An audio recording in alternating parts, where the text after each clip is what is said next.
The Hebrew Bible contains only one instance of a conversation with someone who had previously died, and that one time doesn't go very well. Though the Bible is full of examples of people claiming that God spoke to them through them, the practice of summoning the dead or attempting to communicate with them was considered to be a crime in ancient Israel that was punishable by death.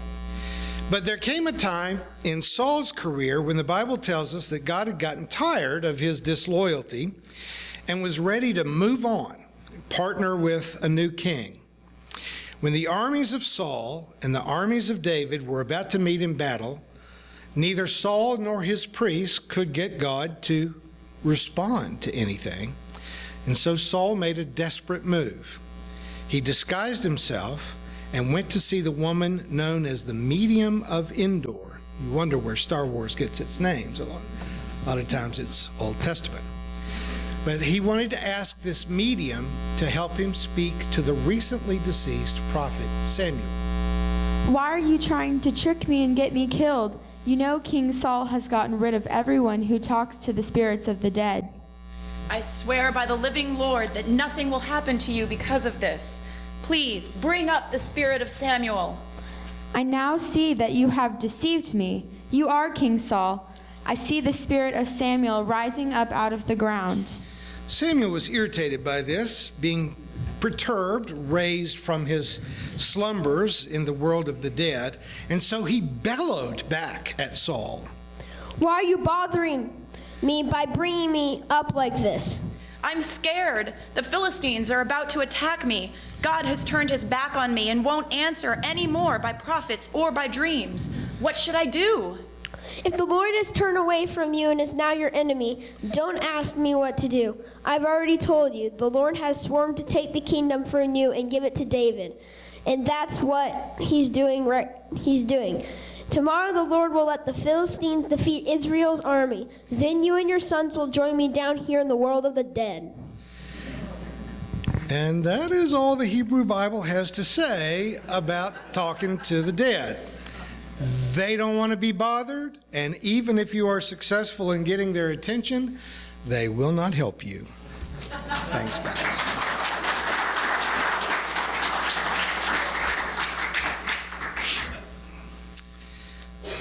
My week began with one of those heartbreaking, sobbing, snotty phone calls with my adult daughter. Dads get those from time to time. It won't end anytime soon, Ron. It just goes on for a while. This time, though, it wasn't about a breakup with a boyfriend or yet another car accident. Quite the driver, that one. This time it was because her cat, a cat she had had since she was very young at her mother's home, had died. And he died after a good, long life. Grief is the price you pay for loving anything that lives.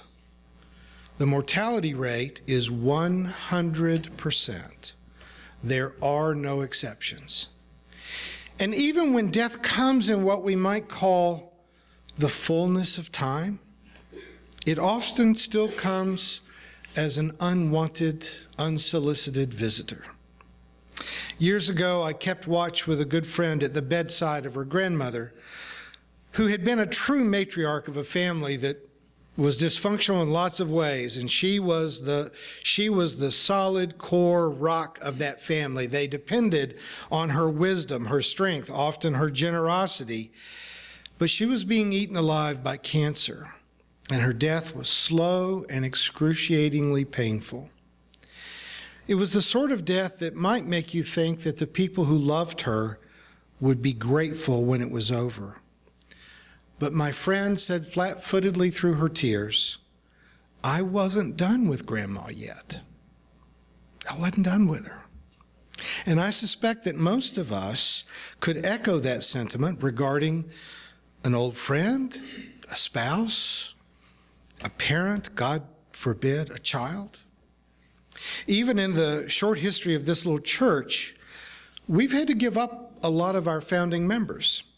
some who succumbed to long illnesses, and others who have simply died suddenly without enough warning for us to even brace ourselves before coming back in this building and being reminded that we are not going to see Nelson or Jim or Ruth or Nancy. We're not going to see them today. We're never going to see them again. My daughter chatted with consoling pet owner friends on Facebook, talking about how Noodles was now in kitten heaven and how they hoped that she was happy and among friends. And in that moment, you would have to have an unnatural disdain for your own mortality to even act like you do not also believe in kitty heaven. It was just not the time to disagree with her.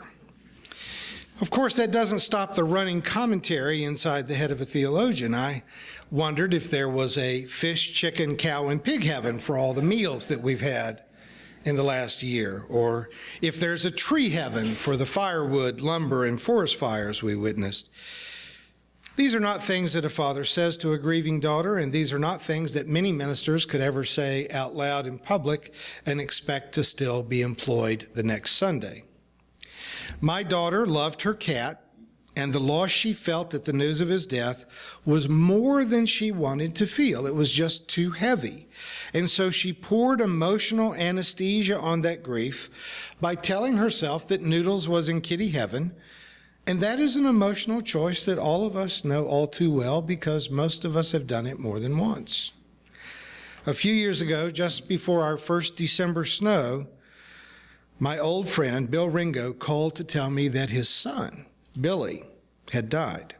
He was 39, the divorced father of 3 elementary school-aged children, a Persian Gulf War veteran, and a crucial employee in their family business. Billy had had health problems, and we had all known for some time that Billy would not live to be an old man, but we did expect him to outlive us.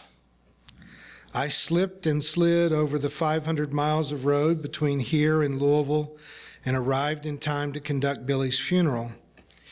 Billy's mother, Donna, and I sat and wept together for a few minutes, and then she said, "When our parents die, we are orphans.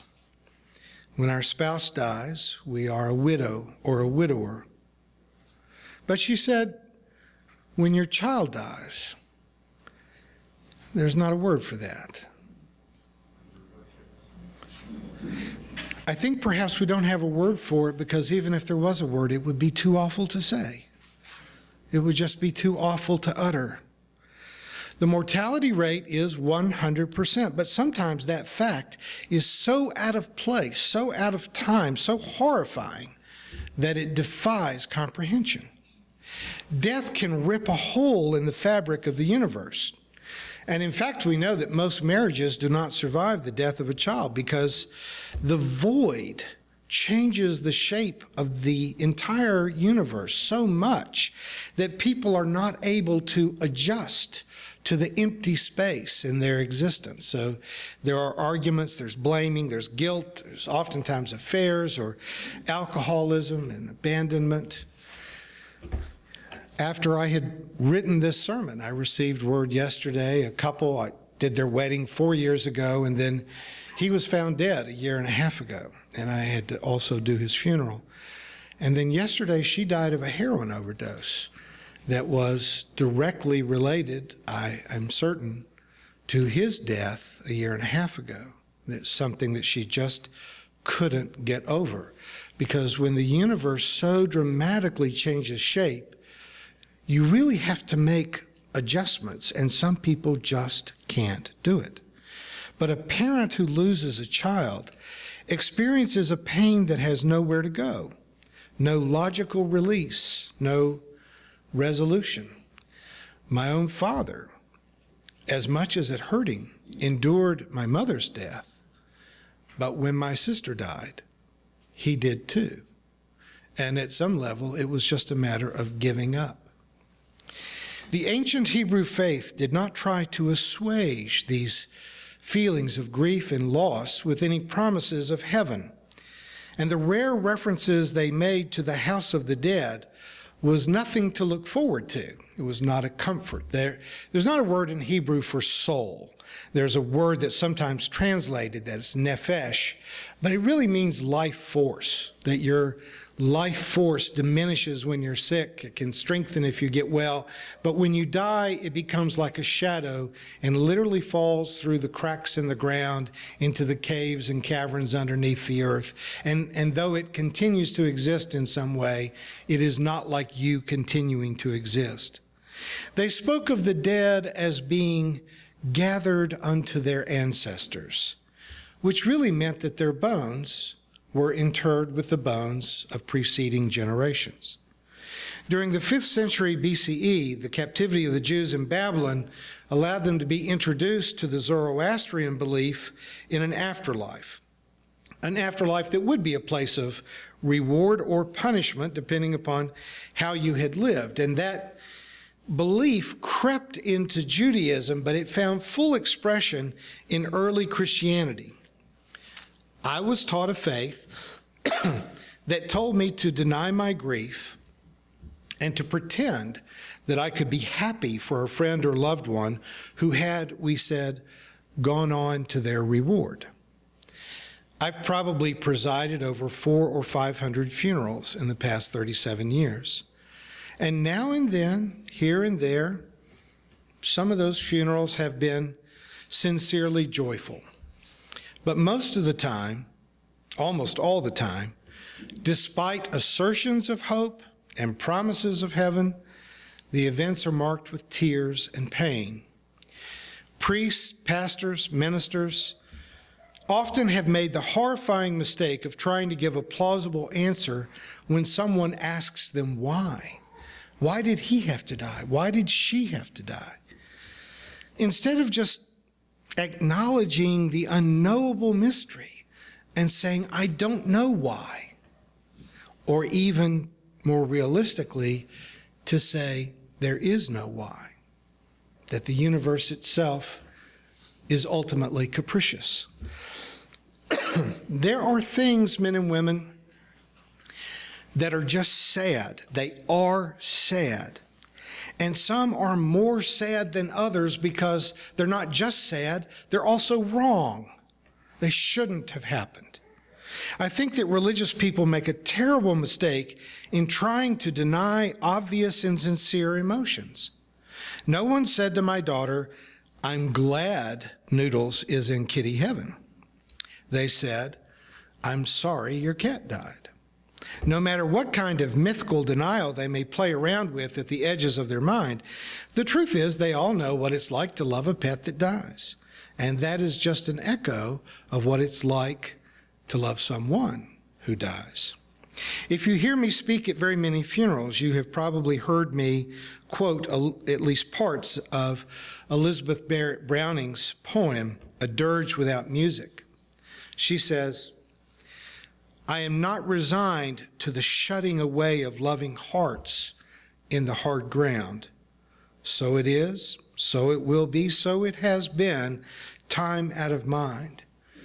Into the darkness they go, the wise and the lovely. Crowned with lilies and with laurel they go, but I am not resigned. Lovers and thinkers, into the earth with you, be one with the dull, the indiscriminate dust, a fragment of what you felt, of what you knew, a formula, a phrase remains, but the best is lost. The answers quick and keen, the honest look, the laughter, the love, they are gone. They are gone to feed the roses, elegant and curled as the blossom. Fragrant is the blossom, I know, but I do not approve. More precious was the light in your eyes than all the roses in the world. Down, down, down into the darkness of the grave. Gently they go, the beautiful, the tender, the kind. Quietly they go, the intelligent, the witty, the brave. I know, but I do not approve, and I am not resigned. Now, let me remind you that you are in a liberal church, and so you are free to believe whatever you want to believe.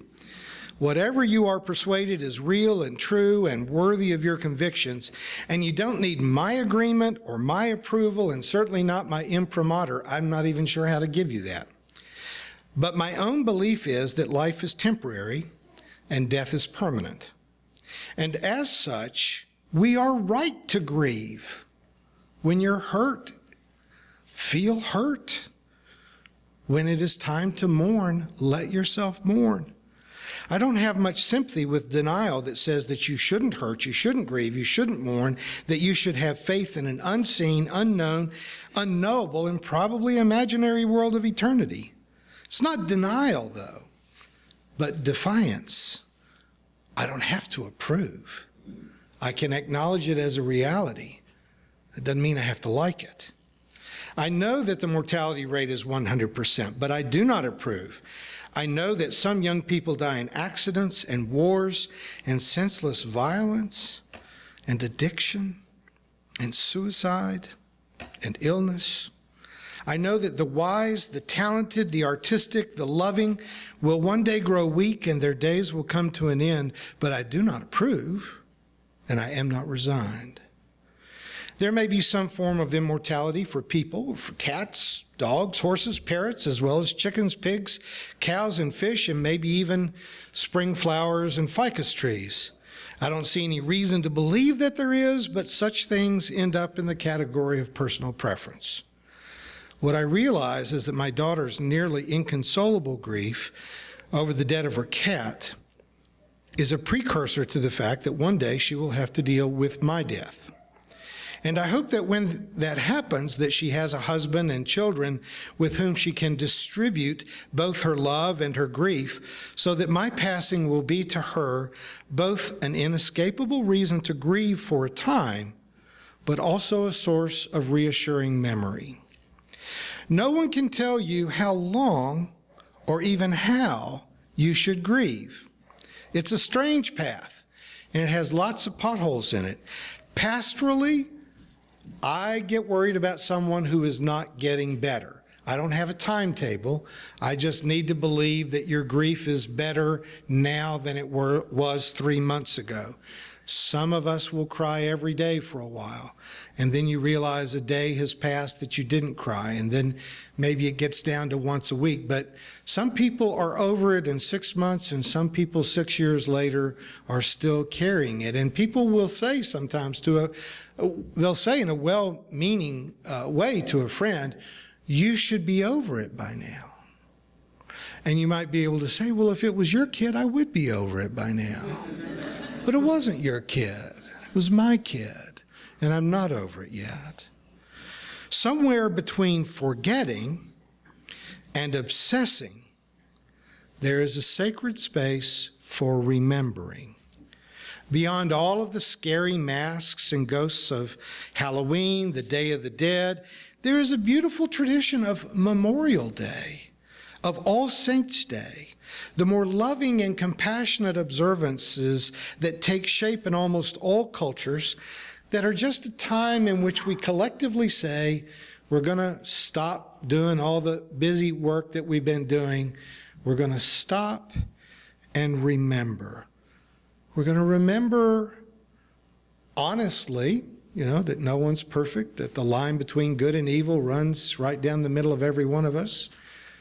But we cherish the things that were good, that taught us, that ennobled us, that gave our life meaning and purpose. And then we let them go back into the mystery of the universe. I'm not eager for death, but I refuse to allow the fear of it to rob my days of life of the potential that they have for joy and meaning while I'm still alive. I'm going to die someday. And at 60, I know that there's an awful lot more life behind me than there is ahead of me. There are those who believe that there is some kind of life after death. I don't share in that belief, but whether you do or you don't, I encourage you to treasure what you can know with certainty, which is that you're alive right now. Tell the people that you love them. Tell them now. Carve out big spaces in your work and home life for friendships, for meaningful conversations, and even for frivolous entertainment. Live life for its quality and not its quantity, but lovingly remember those who have preceded us in death. And if, when we die, it turns out that we do have some kind of meeting on a distant shore on the other side of mortality, you can look forward to being able to say what could be for the first time in your life, to look at me and say, boy, you sure were wrong about that one.